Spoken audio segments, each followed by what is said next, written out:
first question will be, I will go later into those who are not being amalgamated, but first about those who are going to be amalgamated into the service. There's already a system of your regiments and corps. Will it not demotivate somebody who has gone through the NDA, who's gone through the rigorous training process earlier, and then they'll see them as Johnny come latelys, abhi aaye hain, abhi fauj mein ghus gaye hain, and they're already getting the benefits that we were getting, but we had to put in so much more hard work.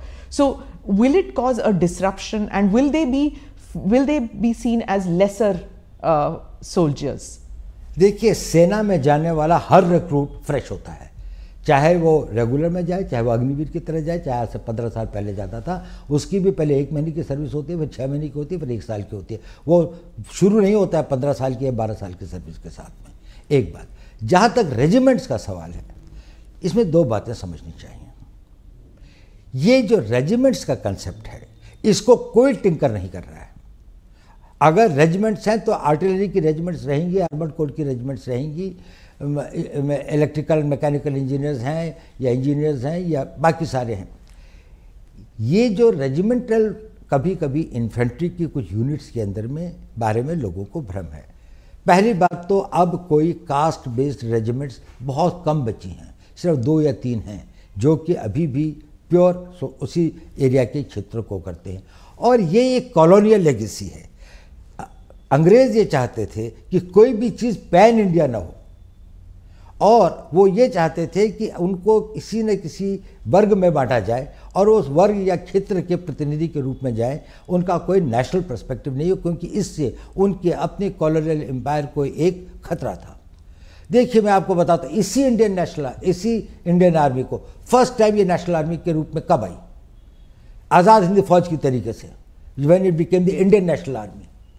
क्या था उसका? 60,000 की फौज थी। कोई regiment थी इनकी? थी रेजिमेंट।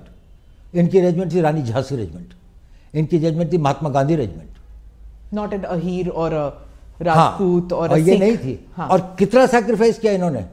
60,000 में से 40,000 मारे गए। इतना एट्रिशन हुआ था। दुनिया के अंदर में किसी लड़ाई के अंदर में इतने एट्रिशन एंड कैजुअलिटीज नहीं हुई हैं जितनी इंडियन नेशनल आर्मी ने इम्फाल, कोहिमा के और सिंगापुर के बैटल्स के अंदर में गंवाए हैं। वो किसके लिए लड़ रहे थे? उनमें रेजिमेंटल प्राइड नहीं था क्या? उनके लिए वो नहीं था, वो भारत के लिए लड़ रहे थे।